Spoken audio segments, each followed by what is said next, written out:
been in Temecula CHP here for 3.5, almost 4 years now. This is the first time I was able to come to a meeting out here. So thank you for having me out here. Hopefully I'll get a lot of questions. One of the reasons I like meetings like these, I've been a captain for 7 years. I was in El Cajon before here.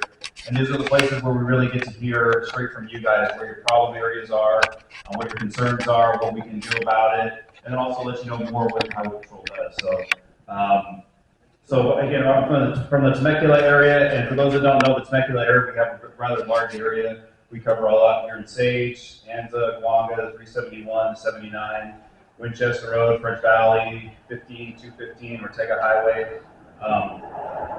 I don't like to make excuses for things, but yes, we are short-handed. Our academy is slowly filling up. We're 1,000 bodies short, but we do have very few people to cover. But one of the things that I did do to try and help with traffic problems, traffic concerns that do come up, especially at meetings like this, where we talk to regular one concern, is when we have specific concerns, I have this one officer, he's my community enforcement officer, and I give it to him, and that way I know directly that he's going to be able to make time for it and get out there and address it for you guys. If I give it to the beat officers, it's not that they don't care or they don't want to, it's just while they're on the way out here to address it, they get a call back to the 15 freeway or to French Valley or places like that. So one of the things I did is I pulled stats for the last year. So this is year to date, and I pulled them from last week. So these are from year to date to October 10th. We had 22 fatal accidents, and that's one of our big measures that we have with the Highway Patrol is the mileage death rate, what we can do to lower that. We had 22, we're at 22 so far this year. We had 34 last year. So my goal is obviously anything below 34 that we can get. We're doing well. 22 is, 22 compared to 34, we're doing okay. However, historically, November and December have been rough months for us. Not just here, but it's been in the Highway Patrol and other offices I've been in too. So we're going to get some extra attention in November and December to try and keep those numbers down.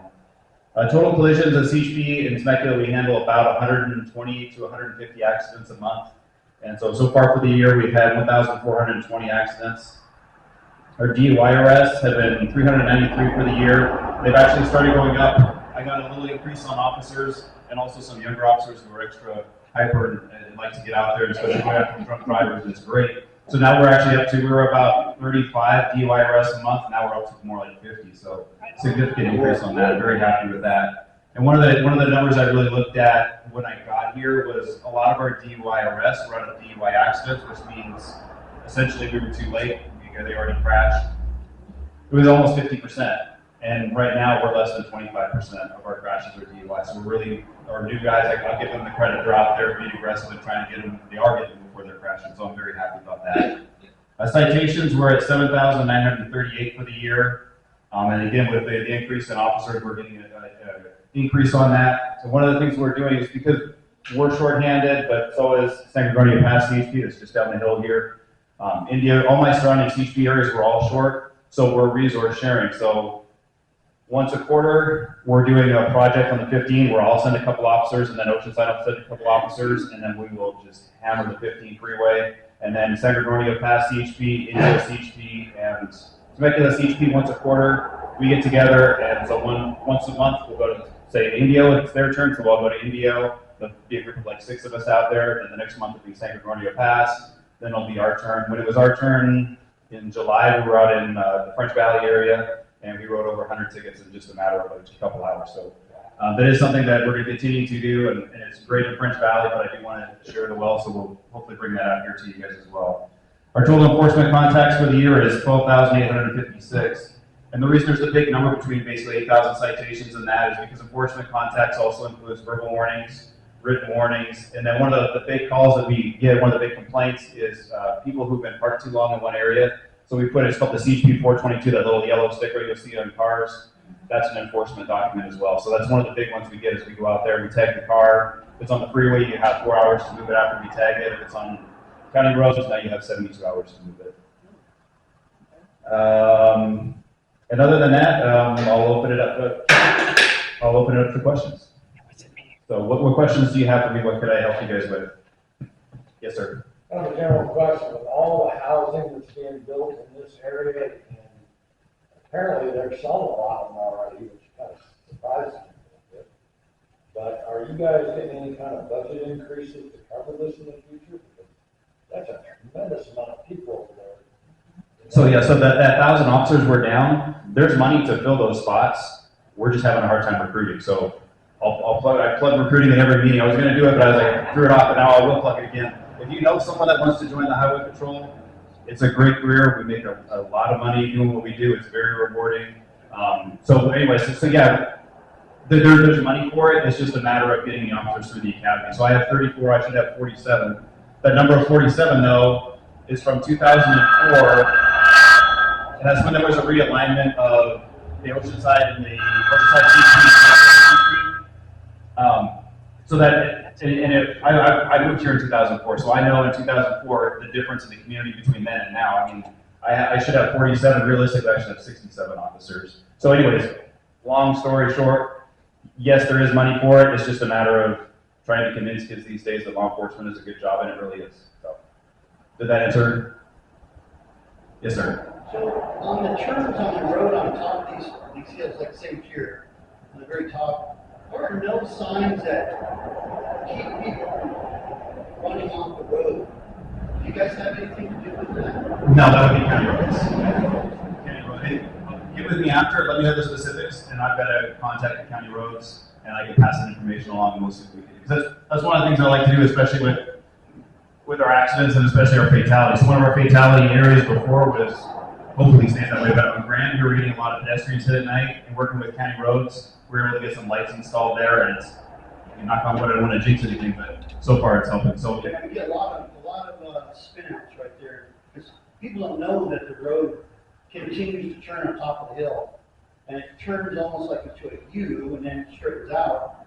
Motorcycles, I mean, I've always had a highway patrol when they're picking up guys off the ground. yep. Yeah, let me know after, and I'll get that information. I'll pass it along. Yes, sir. Is there any chance of bringing back red light cameras? So I don't foresee it. There's talk right now of radar, photo radar coming out. There's a lot of pushback for it for a lot of different reasons. Personally, I grew up in Canada. They have photo radar in British Columbia. The problem is you can get the car, but you don't know who is driving the car. So the tickets kind of become difficult. And I know that was one of the problems with red light cameras before. So I haven't heard anything new on that. Yes, ma'am. Is there a way, when you do the DUIs, does that include impaired by marijuana, by cannabis? Yes, it does. And that's so I was a drug recognition expert. The stats used to be, I think it was about 40% of injury. It's a study, and people who were injured in accidents and taken to hospitals, they were to get blood from. Over 40% of people were high on some type of something. It could even be a legal substance, a prescription drug. Those stats are even higher now, and I don't want to give you a number right now because I can't remember what it is. I did see the study, but it is higher. So that's one of my big concerns. And it's not just marijuana. We've had fentanyl, heroin, several fatalities involving methamphetamine, people driving under the influence of methamphetamine. So it's me personally, that's one of my big concerns because I don't have the stats to show it here, but I know for a fact when I was in El Cajon, for fatalities, when the coroner would draw blood, we were having more fatalities from people under the influence of drugs than we were for alcohol. And that's a trend that I would believe it would actually be nationwide. Is there a field test to determine impaired by cannabis or any of them? No, so what you do is you would treat it the same as an alcohol DUI. So you get them out, you run them through a bunch of field sobriety tests. There's different physiological reactions to cannabis. Like so some of the tests, I'll look for actually a couple different things. And then if you determine they're under the influence, then you make the arrest, then we call for a drug recognition expert if we have one on duty. If we don't, then we just proceed without it. A drug recognition expert will spend about 20 minutes doing detailed testing of the suspect, and then we'll get a blood test from them and then prosecute through the DA's office. But yeah, no, absolutely, I very much, that has my attention and we're working on it. Yes, ma'am. I've been here 40 years, and there used to be like 5 cars going up, Page Road a day, and you would know who they were. So obviously, there's a billion people going up now. Is there a possibility of the Highway Patrol being somewhere on Sage Road between Cactus Valley and East Benton at between 6:30 and 8 in the morning, buses. Like when I went down the hill the other day to grab my granddaughter down the grade, I literally passed 50 cars coming up. We have never So just, had just that. here up and down on stage. Just on stage. Okay. But we have people on the way home. On the way back, there was like 8 cars behind me and a semi in front of me, and number 4, 5, and 6 car decided to all pass on a double yellow right before the grade. They could see a car coming down. No one cared, so everybody, you know, I got my 3-year-old granddaughter in the car, and I'm freaking out. And there are these people that are coming, I guess they're going to work in Temecula or taking the shortcut, but they don't know how to drive, and they don't understand that it's different out here. We have to be more mindful. But if we could get a couple cars, you know, at that hour in the morning when people are going to work and catching, you know, ticketing some of these people, letting them know that you're watching. Yeah, absolutely. And what we'll do is so I'll give that to my new community enforcement officer. And then the other thing I have is I have senior volunteers, and obviously senior volunteers can't make traffic stops. But from my experience, even when I've been off duty, when the black and white, it has the out of service sign, but when the black and white's around, even though it has that sign, Yeah. people still, they drive better. So that's another thing I can do. And I think the gentleman right there, young man, had a question, did you? No? Okay. Yes, sir. That was one of my questions. So is your route coverage based on fatalities or accidents? Yes, our beat coverage is, yeah. So we have what's called a beat priority, and it goes not only to whatever our busiest beats are, but we readjust based off of fatalities. So, yes. So I'm always gone early in the morning. Neighbors, we've been life friends for a long time. I periodically see you guys up here.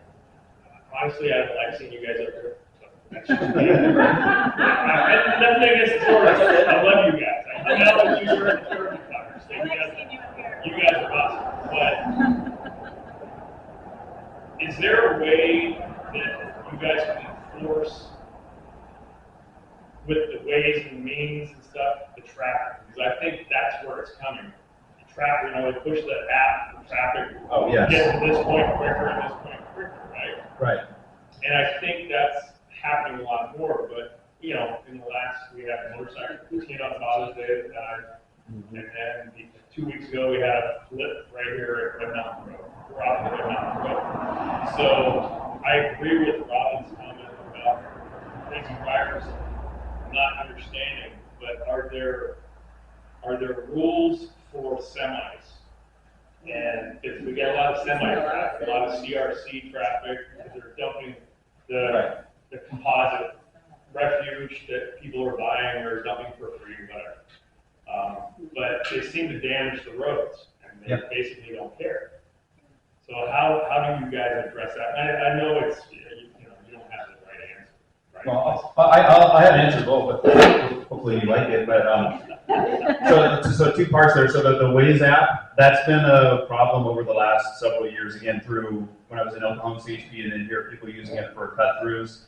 I live near Rainbow, and I used to go cycling a lot before I had back injury, and Rainbow was crazy with people trying to go around. And unfortunately, they're public roads. There's nothing that we can do, or the county, or that the state can do to block access to that. So I'd love to give you a better answer, but there's nothing we can do. And then as far as the semi trucks, we need to have a sign, a regulatory sign for us saying, hey, big rigs over, say 10,000 pounds are not allowed. Yeah. And then absolutely, that's one of my favorite tickets because one, they drive slow, like too slow. And then 2, like you said, they chew up the roads. It's a common complaint. We actually get on Ortega Highway, but there's nothing we can do because they don't have signs, and those trucks do have to get from point A to point B. Unfortunately, unless it's signs, then I can't. And then as far as governing Red Mountain, that's county, right? Yes. So you're just routes. No, we have Sage Road, and we have Red Mountain too. Yeah, we have all county roads. Covered by Highway Patrol. Yeah, Highway Patrol covers not just the freeways, but we cover all county roads, state routes. So this is so that the motorcycle fatality that was the Temecula CHP that handled that investigation. And I had what was the other hand? I think it was you next. Just to the point of possible periodic enforcement on stop signs, people absolutely always on stop signs was down at Cactus Valley, the transition for Minto, coming down, off Minto, people blowing right through that under the road. I talked to Frank about that, and I think actually Cactus Valley, I looked it up, I think